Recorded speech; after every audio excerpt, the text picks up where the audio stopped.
이 시간 우리 수요 예배 하나님 앞에 올려드리겠습니다. 여호와께 감사하고 그의 이름을 불러하려며 그가 하는 모든 일을 만민 중에 알게 할지어다. 그에게 노래하며 그를 찬양하며 그의 모든 기한 일들을 말할지어다. 그의 거룩한 이름을 자랑하라. 여호와를 구하는 자들 마음이 즐거울지로다. 어제나 오늘이나 영원토록 변함없는 사랑으로 우리를 이끌어주시는 우리 하나님 아버지, 지난 3일간도 세상 가운데 사는 동안 저희들과 동행해 주시고 선하고 의로운 길을 걷게 해주신 것을 감사합니다.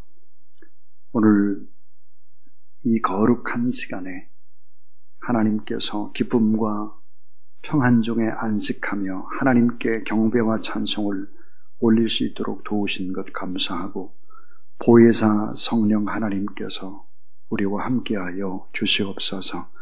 예배드리는 성도들에게 감동과 감화를 주셔서 우리가 부르는 찬송은 하나님께 기쁨이 되고 우리가 간구하는 기도는 하늘 보좌에 상달되게 하여 주시옵소서.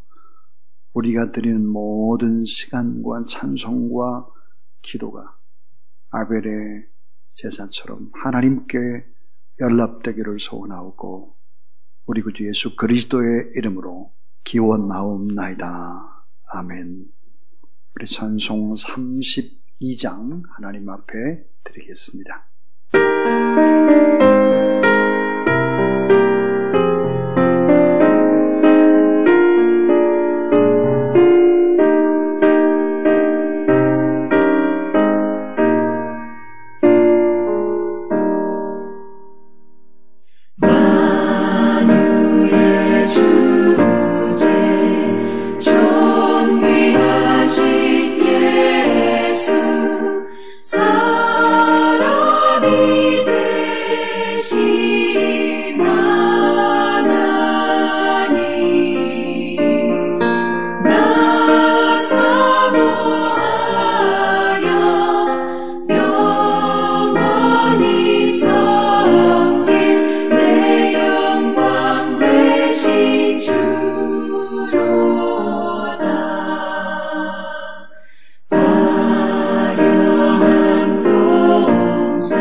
여호와여, 세상의 모든 왕들이 주께 감사할 것은 그들이 주의 입의 말씀을 들으며오며 그들이 여호와의 도를 노래할 것은 여호와의 영광이 크심이니이다.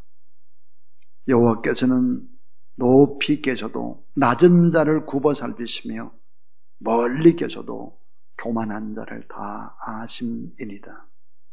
내가 환난 중에 단지라 주께서 나를 살아나게 하시고 주의 손을 펴사 내 원수들의 분노를 막으시며 주의 오른손이 나를 구원하시리이다. 여호와께서 나를 위하여 보상해 주시리이다. 여호와여, 주의 인자하심이 영원하오니 주의 손으로 지으신 것을 버리지 마옵소서. 전능하신 우리 하나님 아버지, 낮에는 구름 기둥으로 밤에는 불 기둥으로 택한 백성을 인도하셨듯이 지난 3일간도 하나님께서 우리를 눈동자처럼 지키시고 보호하시고 인도해 주신 것을 감사합니다. 그러나 우리의 삶을 돌아보면 늘 연약해서 넘어지고 자빠지고 부족하고 마땅히 사랑해야 될 사람을 사랑하지 못하고 용서해야 될 사람들을 용서하고 품지 못하는 그런 어리석음들을 행했사오니 하나님께서 다 용서해 주시고 죄악을 씻으시고 덮으시고 보혈의 옷을 입혀 주시옵소서. 그래서 동이서에서 먼 것처럼 우리의 죄가를 멀리 옮겨주시고 주홍같이 붉은 죄악의 흰 눈처럼 깨끗하게 씻김받을 수 있도록 도우셔서 그런 마음의 상태 속에 하나님의 능력의 말씀이 심겨지도록 하나님 이 시간도 우리와 함께하여 주시옵소서. 말씀을 알아가실 우리 구주 예수 그리스도의 이름으로 기도하옵나이다. 아멘. 우리에게 주실 하나님의 말씀은 창세기 41장 46절부터 57절까지 하나님의 말씀입니다. 요셉이 애굽 왕 바로 앞에 설 때 30세라. 그가 바로 앞을 떠나 온 애굽 온 땅을 순찰하니 7해 풍년에 토지 소출이 심히 많은지라. 요셉이 애굽 땅에 있는 그 7년 곡물을 거두어 각 성에 저장하되 각 성읍 주위의 밭의 곡물을 그 성읍 중에 쌓아두매 쌓아둔 곡식이 바다 모래같이 심히 많아 새들이 그쳤으니 그 수가 한이 없음이었더라. 흉년이 들기 전에 요셉에게 두 아들이 나되 곧 온의 제사장 보디베라의 딸 아스낫이 그에게서 낳은지라. 요셉이 그의 장남의 이름을 므낫세라 하였으니 하나님이 내게 내 모든 고난과 내 아버지의 온 집의 일을 잊어버리게 하셨다 하며 차남의 이름을 에브라임이라 하였으니 하나님이 나를 내가 수고한 땅에서 번성하게 하셨다 하였더라. 애굽 땅에 7해 풍년이 그치고 요셉의 말과 같이 7해 풍년이 들기 시작하며 각국에는 기근이 있으나 애굽 온 땅에는 먹을 것이 있더니 애굽 온 땅이 굶주림에 백성이 바로에게 부르짖으려 양식을 구하는지라. 바로가 애굽 모든 백성에게 이르되 요셉에게 가서 그가 너희에게 이르는 대로 하라 하니라. 온 지면에 기근이 있음에 요셉이 모든 창고를 열고 애굽 백성에게 팔세 애굽 땅에 기근이 심하며 각국 백성도 양식을 사려고 애굽으로 들어와 요셉에게 이르렀으니 기근이 온 세상에 심함이었더라. 아멘. 아멘. 네, 오늘 저는 인생의 고통을 두려워하지 말라 그런 제목으로 세 번째 하나님의 말씀을 전하겠습니다. 저는 목회를 하면서 이해할 수 없는 일, 그 중에 하나, 아주 중요한 사실 하나를 발견했습니다.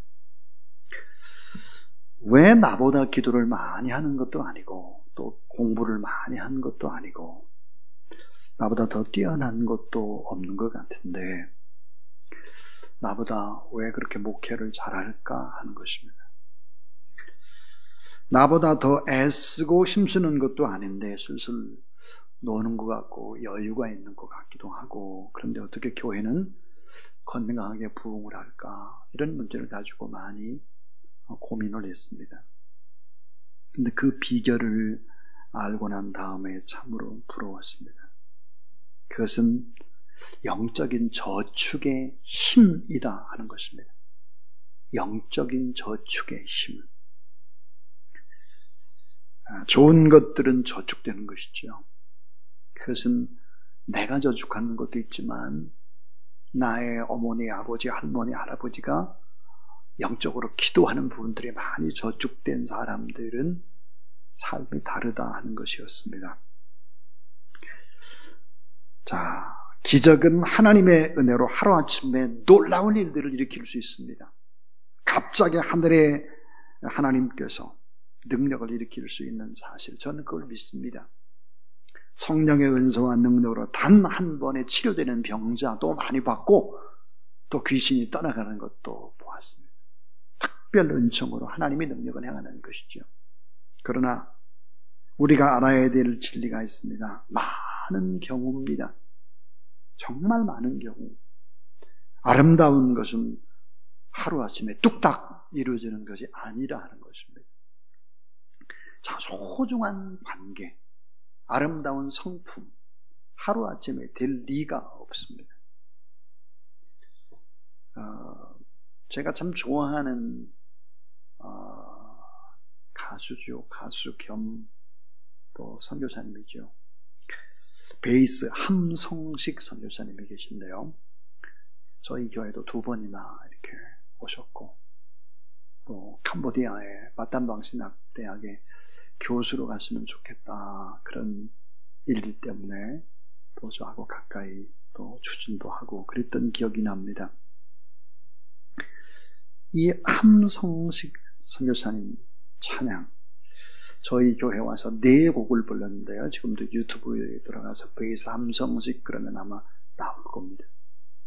4번째 곡이 바로 이런 곡이었어요. 내 평생에 가는 길 순탄하여 늘 잔잔한 강 같든지 큰 풍파로 무섭고 어렵든지 나의 영혼 늘 편하다, 내 영혼 평안해 라는 찬양, 이 찬양을 마지막 곡으로 부를 때 목이 메어서 마무리를 못했습니다. 또 예배드리는 도중에 제가 예수 그리스도의 십자가에 관한 설교를 뜨겁게 간절히 이렇게 할 때 계속 울고 계셨습니다. 그 눈물의 깊은 의미를 저는 잘 모릅니다. 그러나 그분은 화려한 이력을 가지고 계시지요. 그 이력 속에 또 하나님이 움직여간 손길을 알 수 있었습니다. 자, 한 인간의 아름다운 변화는 하루아침에 되는 것이 아니었죠. 이 함성식 선교사님이 특별히 불신자의 가정에서 태어납니다. 아내도 처음 신앙을 갖는 분이었습니다. 얼마나 우여곡절이 많았을까요? 얼마나 하나님을 찬양하고 얼마나 선교사로 가기까지의 그 고통의 시간들, 짐작이 가고 추측이 갑니다. 가을의 붉은 대추 속에는 여름의 천둥 몇 개, 태풍 몇 개, 번개 몇 개, 벼락 몇 개가 숨어 있다 그랬어요. 우리 인생도 성숙하는데 그런 고난의 과정들이 없이는 성숙할 수는 결코 없습니다.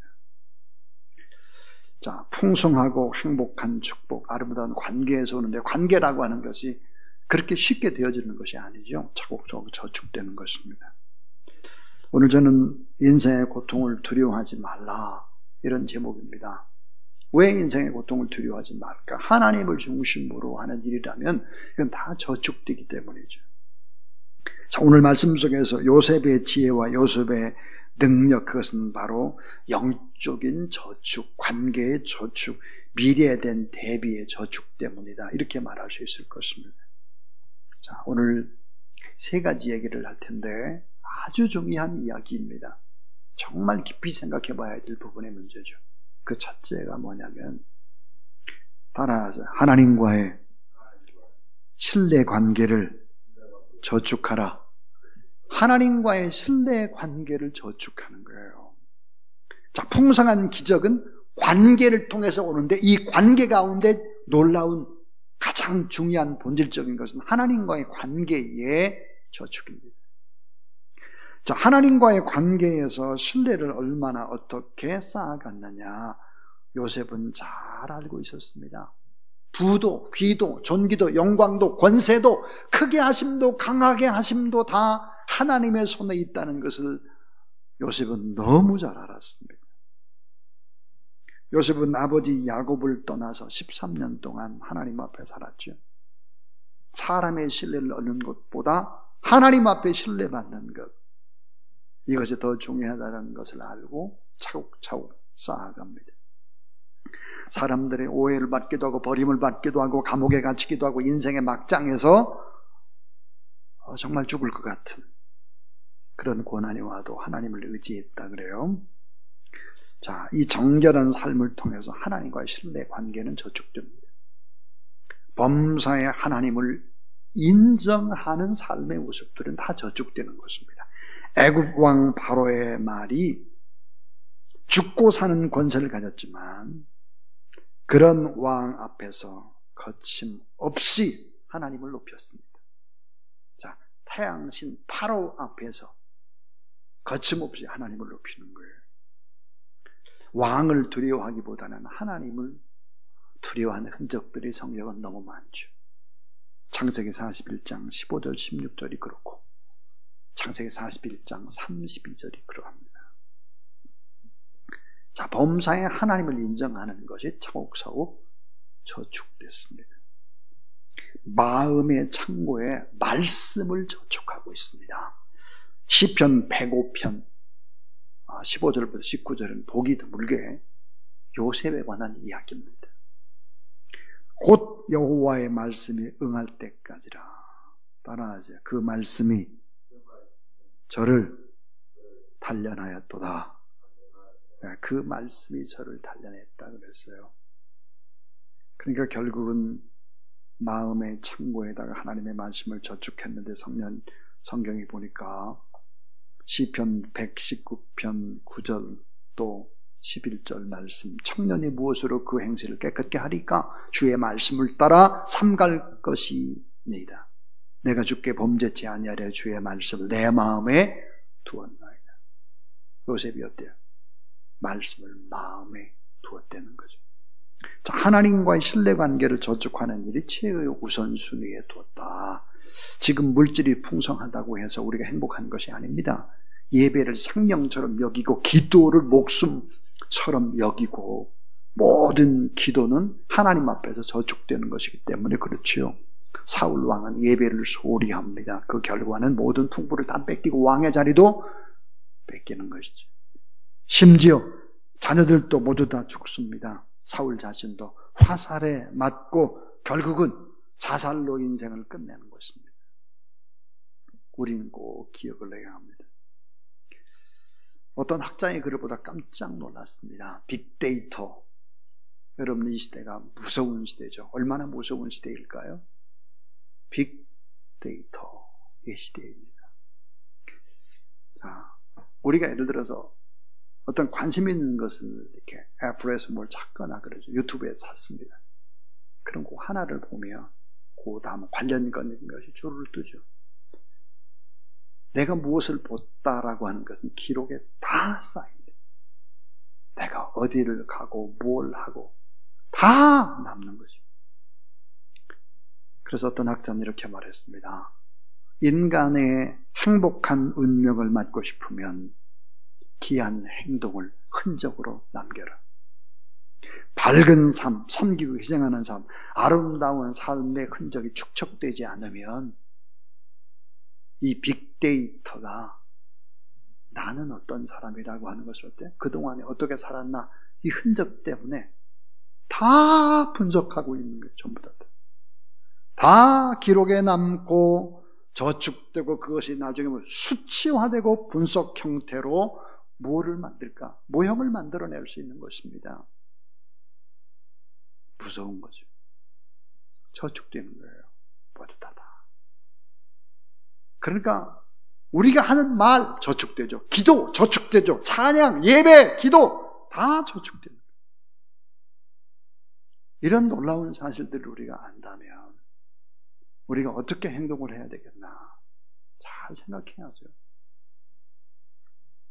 그래서 하나님과의 신뢰관계를 저축하십시오 하는 거예요. 두 번째는 사람과의 신뢰관계를 저축하십시오. 사람. 하나님과의 신뢰관계 너무 중요합니다. 뿐만 아니라 모든 풍부는 관계를 통해서 오게 되는데요. 하나님이 허락하신 풍부의 기적의 대부분은 사람과의 만남을 통해서 이루어진다는 것입니다. 행복이 하늘에서 뚝딱 떨어지는 것이 아니에요. 사람을 통해서 들어오는 거죠. 사람을 통해서. 믿음의 사람은 풍부를 전달해주는 은총의 도구입니다. 성경은 믿음의 사람과 그 관계가 그대로 저축된다는 것을 말씀하고 있습니다. 4세기경에 그리스에서 있었던 실화입니다. 왕인 디오니소스 1세는 피타고라스 학파의 핀티아스에게 음모죄를 적용을 해가지고 사형 선고를 내리게 됩니다. 이 사형 선고를 받은 핀티아스는 이런 부탁을 합니다. 왕이여, 제가 꼭 고향에를 좀 다녀와야 되겠습니다. 3일 동안만 고향에 다녀올 수 있도록 허락해 주십시오라고 부탁을 하죠. 고향에 다녀온 후에 제가 사형을 받겠습니다. 꼭 좀 허락해 주세요. 왕은 너무 황당해하면서 내가 어떻게 자네를 믿나? 그러자 핀티아스요, 그의 친구인 다몬이 나서서 이렇게 말했습니다. 만약 날짜 안에 핀티아스가 돌아오지 않는다면 제가 사형을 받겠습니다. 그리고 지금 내가 친구 대신에 감옥으로 담보로 들어가 있겠습니다. 그러니까 이 핀티아스가 3일 동안 오지 않으면 감옥에 있는 저를 대신 사형시켜줘도 좋겠습니다. 그리고는 감옥으로 걸어 들어갔습니다. 디오니소스 왕이 평소에 아주 호탕한 성격인데 친구를 위해서 죽어도 좋겠다는 다몬에게 부탁하고 고향에 가는 핀티아스. 이 디오니소스 왕은 오히려 조마조마하면서 핀티아스를 3일 동안 기다리는 형국이 되고 말았습니다. 그리고 마침내 핀티아스가 기한 내에 돌아오게 됐죠. 이 두 사람의 두터운 신뢰와 목숨을 거는 우정, 너무나 아름다운 모습, 이 모습에 감탄한 왕이 핀티아스를 사면을 하고 왕 자신도 두 사람의 우정 그 사이에 자기도 좀 끼어달라고 이렇게 부탁하고 간청을 했다라고 하는 기록이 나오고 있습니다. 참 신뢰관계라는 것은 뭘까요? 저축되는 것입니다. 저축돼. 자, 하나님은 사람과의 신뢰관계를 통해서 우리를 아름답게 만드는 것이죠. 요셉을 형통하게 만드는 데 역시 사람입니다. 사람. 창세기 39장 3절 보면 여호와께서 요셉과 함께 하심으로 그가 형통한 자가 되어 그 주인 애굽 사람의 집에 있으니 그 주인이 여호와께서 그와 함께 하심을 보며 또 여호와께서 그의 범사에 형통케 하심을 보았더라 그랬습니다. 주인이 본 거예요. 요셉이라는 사람과 하나님이 함께 하고 계시구나. 이걸 본 거죠. 요셉의 형통의 비밀이 뭘까요?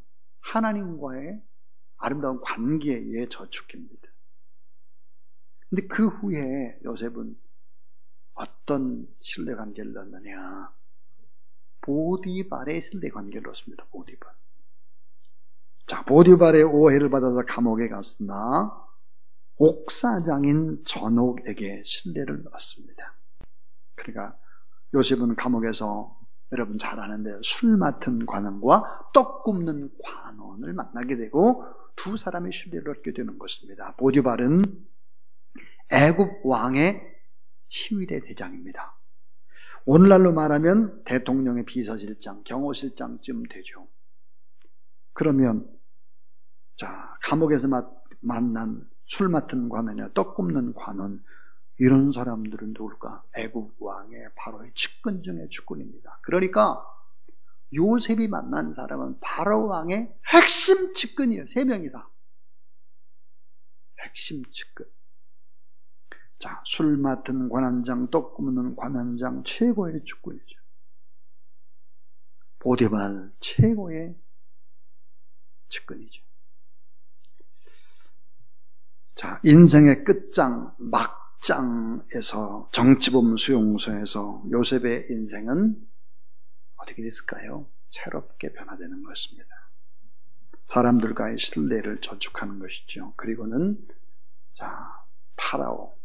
파라오가 좋아하는 것이 무엇인지 이런 것들을 다 배우는 것입니다.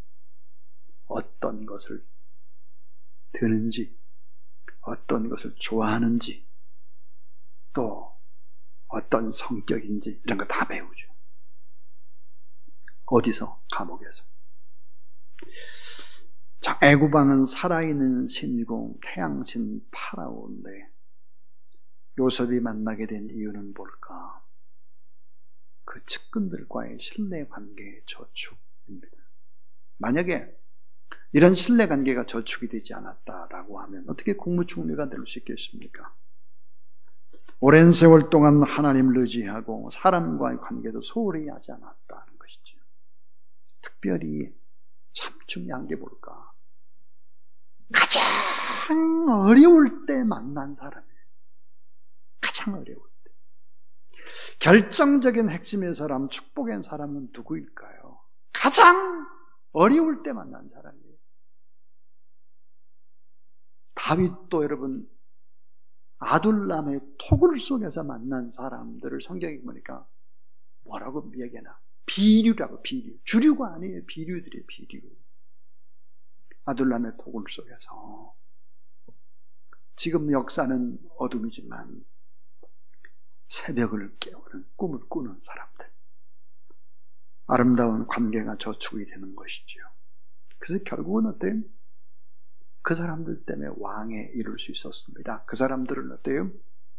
그 사람들은 자기 아들이 반란을 일으키고 다윗이 예루살렘을 쫓겨가는데도 배반하지 않습니다.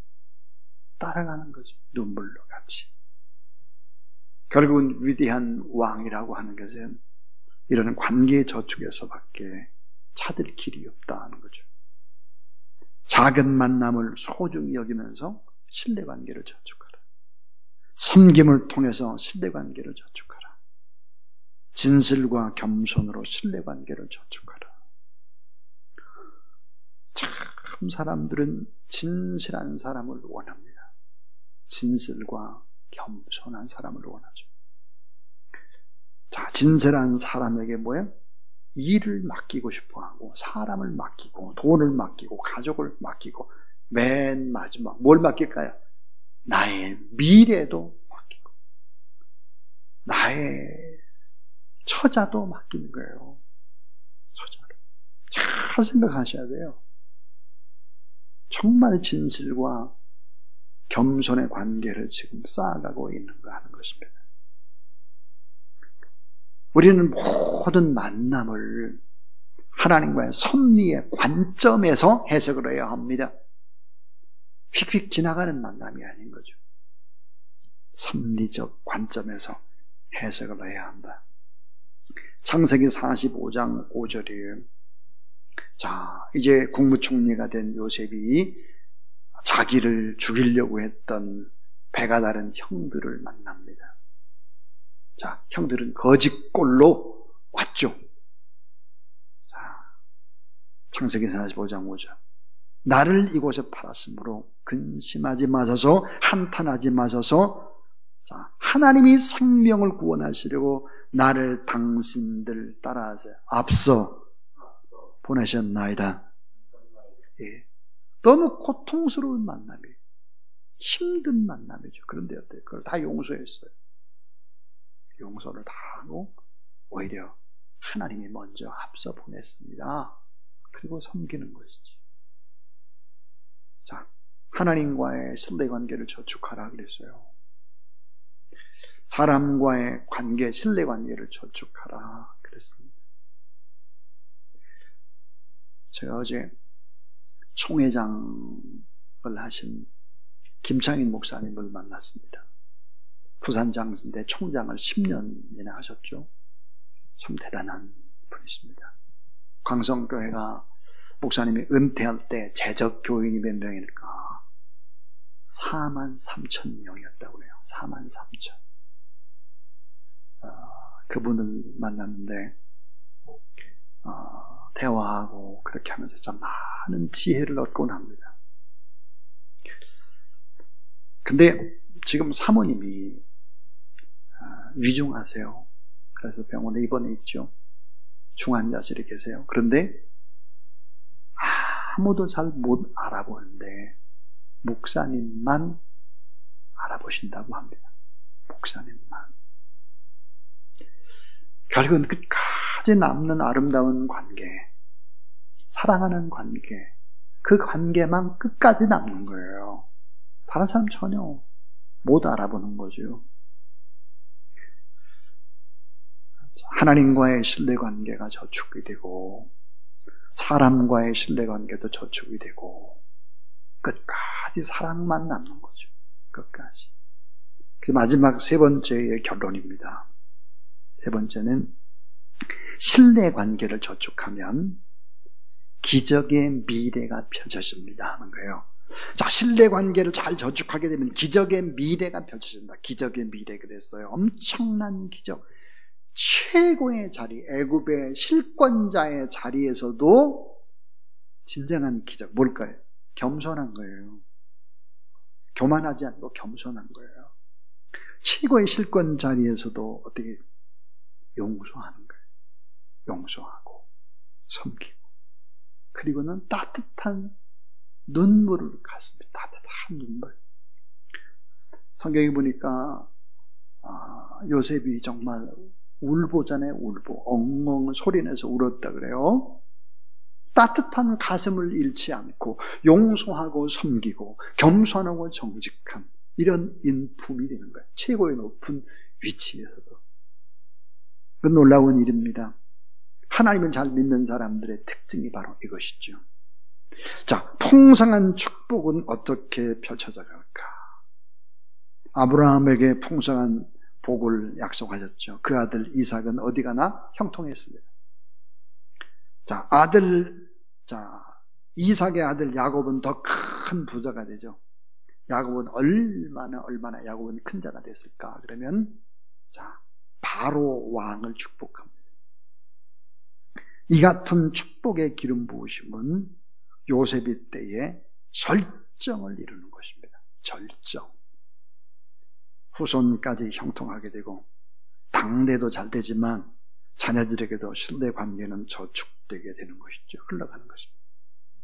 아브라함, 이삭, 야곱, 결국은 요셉 때 최고의 그런 엄청난 일들이 벌어지기 시작하는 것이죠. 풍부는 물질에 있지 않고 관계에 있습니다. 관계. 아름다운 관계. 자, 하나님과의 관계, 신뢰관계를 저축하십시오. 사람과의 신뢰관계 저축하십시오. 신뢰는 예금 계좌와 같습니다. 통장에 예치된 신뢰는 자녀들이 뽑았을 수도 있는 거죠.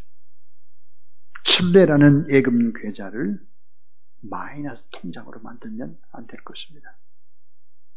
차근차근 쌓아가야 되는 것이죠. 모든 것은 관계입니다. 진실한 사람, 겸손한 사람, 한 사람을 만나면 눈물이 납니다. 주님을 정말 사랑하는 사람을 보면 모든 걸 다 주고 싶습니다. 자, 하나님을 신뢰하고 사람을 신뢰하는 이 두 가지가 저축되면 풍부한 기적과 미래가 열려지게 된다. 신뢰는 어디에서 시작될까? 신뢰는 나 자신에게서부터 시작이 되는 것입니다. 내가 하나님을 신뢰하고 내가 나를 신뢰해야 합니다. 신뢰는 당신의 부분이 아닌 전체를 드러냅니다. 전체. 삶의 작은 부분을 무시하거나 소홀히 해서는 신뢰를 쌓을 수 없습니다. 그냥 최선을 요구하는 거죠. 모든 관계에서 최선. 신뢰는 당신 자신이 쌓아가는 것이 너무 중요하다. 남이 해주는 것이 아니다. 하나님 앞에서 이런 아름다운 관계를 유지해 나가는 그런 저와 여러분 우리 모두 다 될 수 있기를 주님의 이름으로 축원합니다. 하나님 아버지 감사합니다. 아브라함의 축복이 이삭에게로, 이삭의 축복이 야곱에게로, 야곱의 축복이 요셉에게로.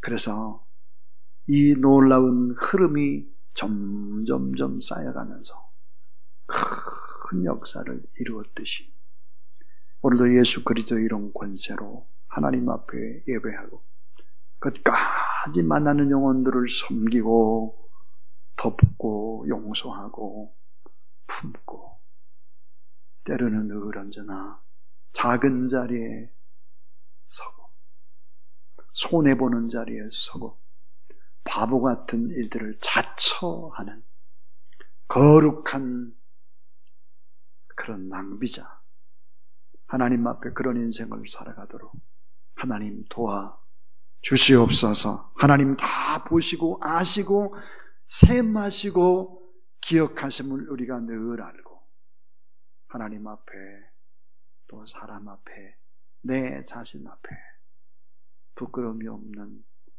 정직한 사람, 겸손한 사람으로 하나님 앞에 쓰임받도록 도와 주시옵소서. 하나님 앞에 모든 영광 올려드리옵고 우리의 모든 일거수일투족, 우리의 예배, 우리의 기도, 우리의 찬양, 우리의 축복의 언어 다 사용하셔서 하나님의 거룩한 역사를 이루어 가시는 예수 그리스도 이름으로 기도하오며 이제는 구주 예수 그리스도의 무한하신 은혜와 자기 아들까지 내어주신 놀라운 우리 하나님의 사랑과 성령의 능력과 권능의 거룩한 기름 부으심이 오늘도 하나님 앞에 예배드리며 또 고통받는 사람을 끌어안고 축복하며 섬기는 그 위치에서 내가 만나는 사람을 하나님이 보내주신 사람으로 알고 섭리적인 역사인 것을 믿으며 그렇게 나가는 귀한 종들 머리머리 위에 이제로부터 영원토록 함께 하옵시기를 간절히 축원하옵나이다. 아멘.